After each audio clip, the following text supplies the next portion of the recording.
What do we want to get into today?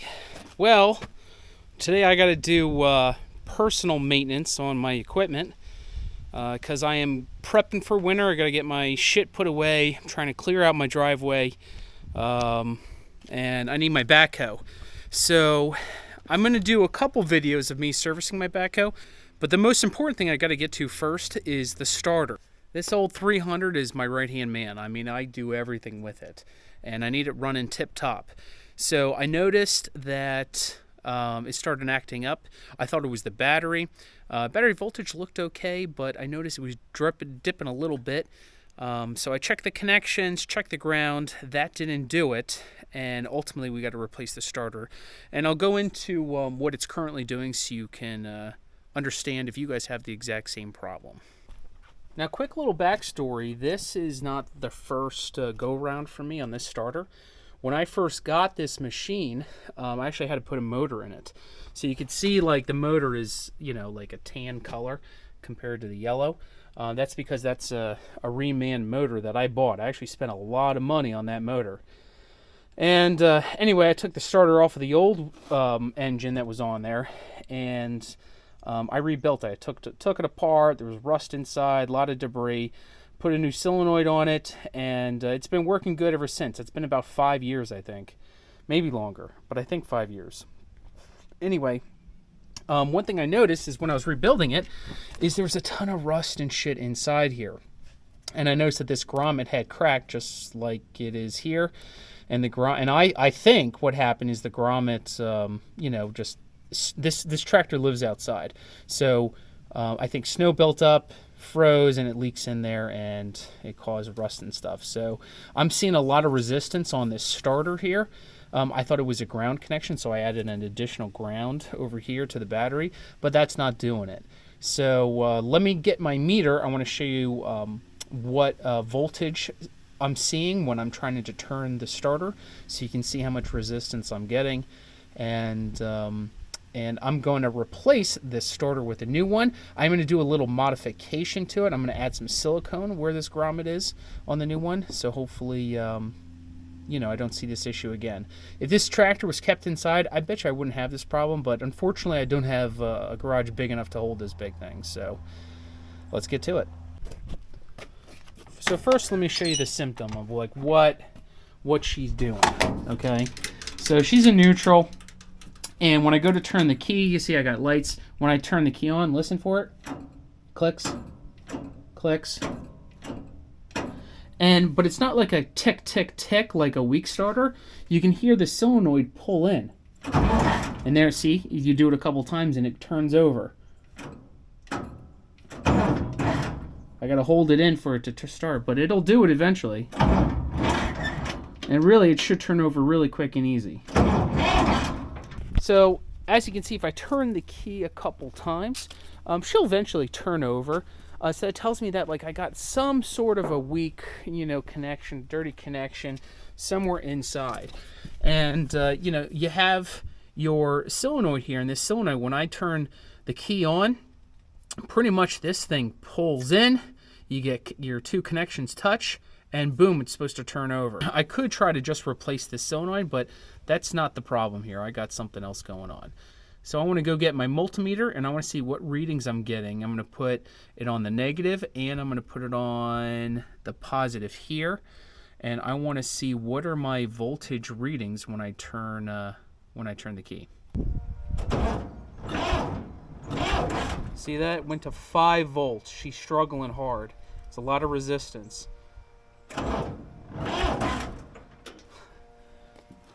So when it's pulling that much, there's a ton of resistance somewhere within the load.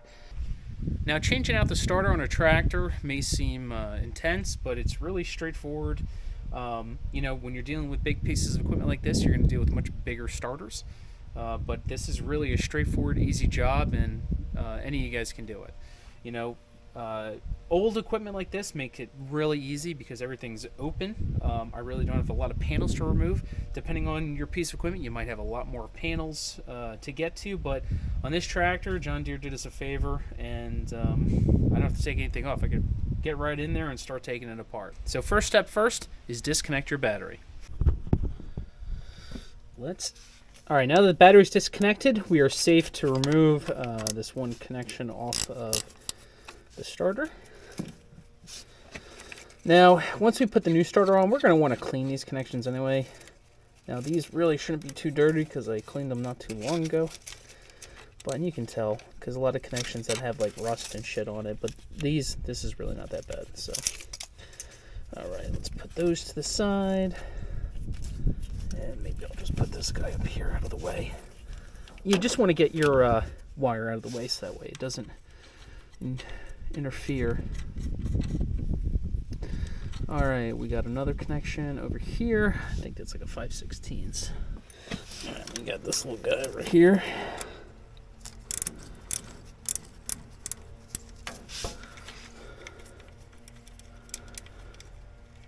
And we'll take that off. Okay.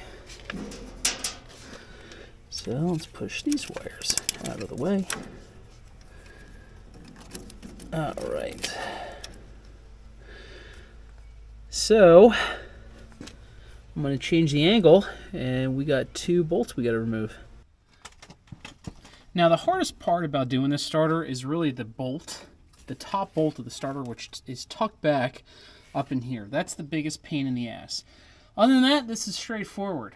But I will show you the tools that I use that I think are the easiest to get that top bolt out. You can makeshift a special tool. You could probably really do it well with an open-end S wrench. I think that's what the old timers like to use on this. But I don't have any open S wrenches. Maybe I need to get a set. In any case, we're going to use a 1/4 inch 9/16 with a 1/4 inch long with a little swivel.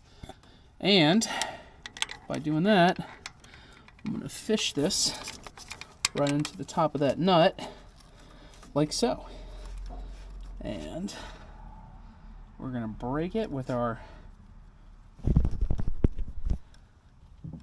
let's see here. And let's break this thing with this. Okay. Nice. Now that that's broken, I'm going to use my electric ratchet and get that bolt out. And did she come out? And she came out.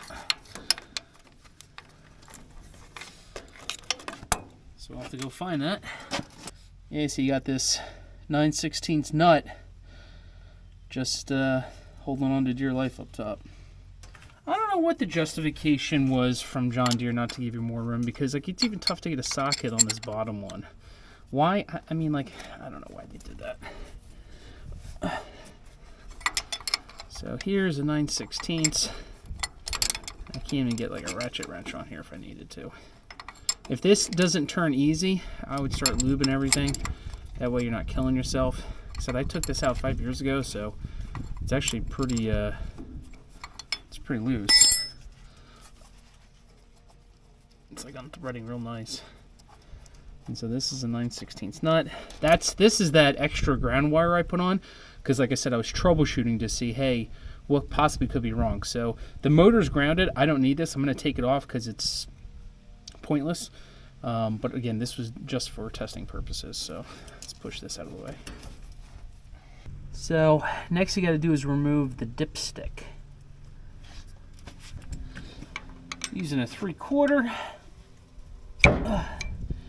we're going to want to take the dipstick out so we have clearance for the starter.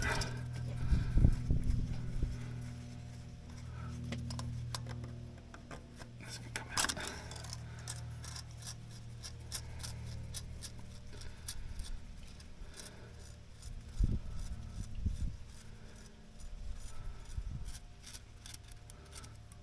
How clean that oil is. I changed that oil last year. So I got 1 year in this oil and it is spotless. And that's a diesel. Alright, with the dipstick removed, wiggle this guy out. Nice. Turn. There she goes. Let's take this guy out. So the starter out, you're exposed to your flywheel right there. This looks good. I mean, the flywheel's dry, which is what you want. You don't want it to be wet. If it was wet, you got oil leaking in there, which is not good. But seeing a little rust and seeing that it's dry, that's exactly what I want to see. So I will take it. Teeth look good too. So I'm always pressed for time. And I was like, well, you know what? I'll take the starter out. I'll rebuild it, make a video of it. And I might still do that. But I was cruising online to see how expensive a starter is for this John Deere. And I found a company online called Romaine Electric. And they pride themselves on being an American company, building things with American components. So I think that's interesting. I appreciate that. And so we're going to give this starter a try from Romaine Electric. And we'll see how it holds up. Yeah, we'll see. Now, I don't know how... I really don't know if like 100% of these components here are really American-made. I have to assume some aren't. But I do want to do a comparison between the original starter and this starter. Like I said, I think this grommet here is a weak point because every time I take this starter out... you know, there's rust and debris in here, and that's creating a lot of resistance, which, in sense, you know, is what's causing all that resistance and the failure. So, you can see here, like this says, made in Canada. So I don't even know if this is the original one. No, it must be. So it's a Delco Remy, and you got an R here for a Remy casting too. On this one here, it does not say it. It does not say what it is. You know, so this casting is not original, you know, and neither is the actual motor assembly itself. I don't see any manufacturer stamp on here. I don't even see a Chinese stamp somewhere, so that's good. So, hey, maybe this is 100% American made. That would be cool. However, though, doing the head comparison, I mean, they look like they'll match up. Got the same number of teeth.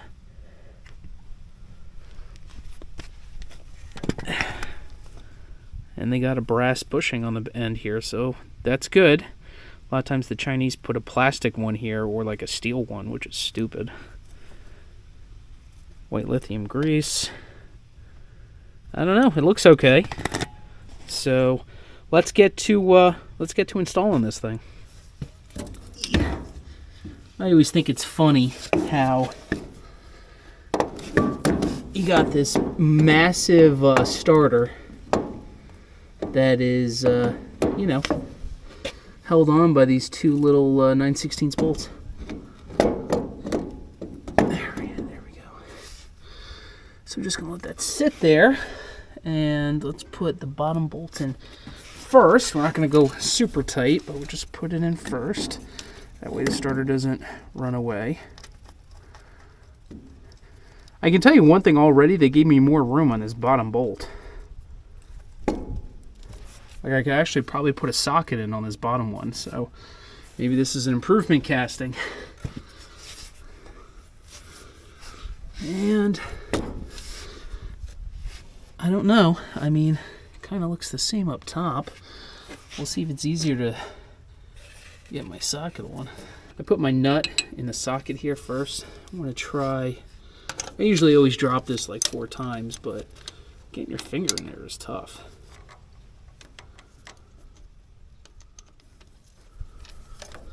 I didn't drop it.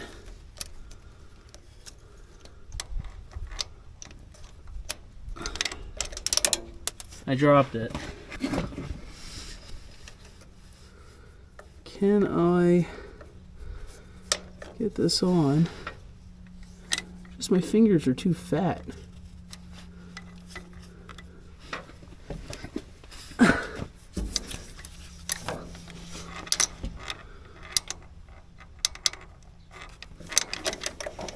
Oh, I dropped it again. And I dropped it again.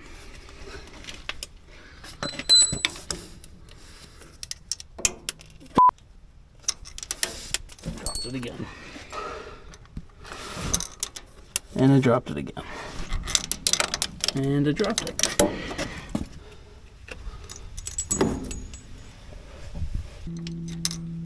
Fucker. Dropped it. Stupid fucking thing.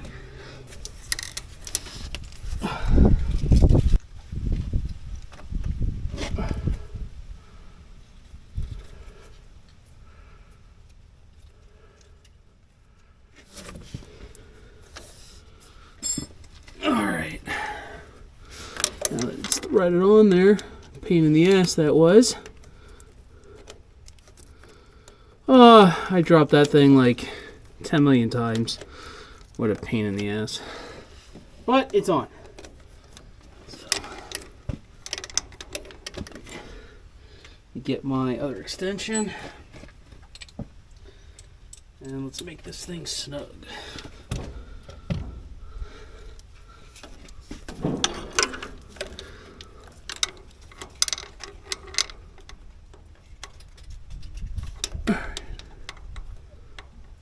Wouldn't be able to do it without the swivel.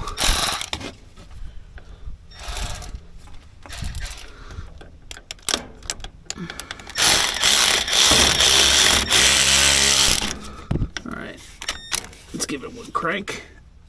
Alright, that's plenty tight for the top. And on the bottom we'll go a little tighter, and that'll apply a little more pressure on that unit. And that is plenty tight. Install these connections, and well, that's nice.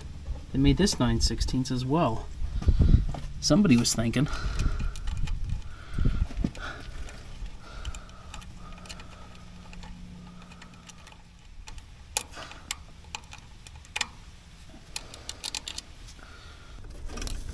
And do that. That's your starter switch, the actual starter switch. Put that there.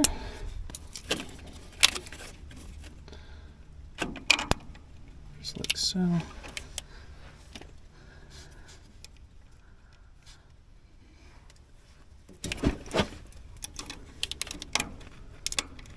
Okay. Should get a boot to protect this cover. I don't have one at the moment, but we're gonna have to get one.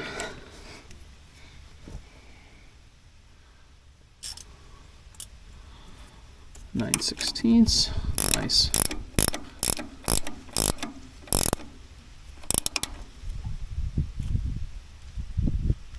That is plenty tight. Let's see if it starts. So that's plenty tight, and I know I said let's see if it starts, but I want to hook up my meter and I want to do the same test. I want to see how much does the battery voltage drop on that new starter versus what we saw on the old starter. Remember, the old starter we saw 5 volts. Now, could the battery be weak? Totally can be, but I don't think so. Alright, so we're at 12.65 volts, which is good. I'm going to turn the key on. Voltage drops a little bit. And hopefully this does not go to 5 volts like we saw before. You know, I would like to see this well above 9.5 volts. So I'm going to turn over and see what it does.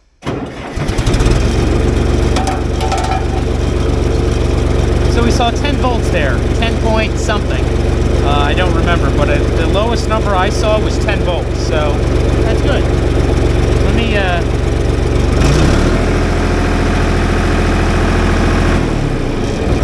So the alternator's working good.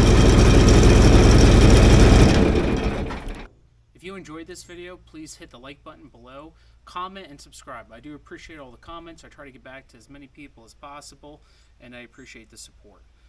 That's really all I got for this video. I got to clean up the rest of my driveway and get to it.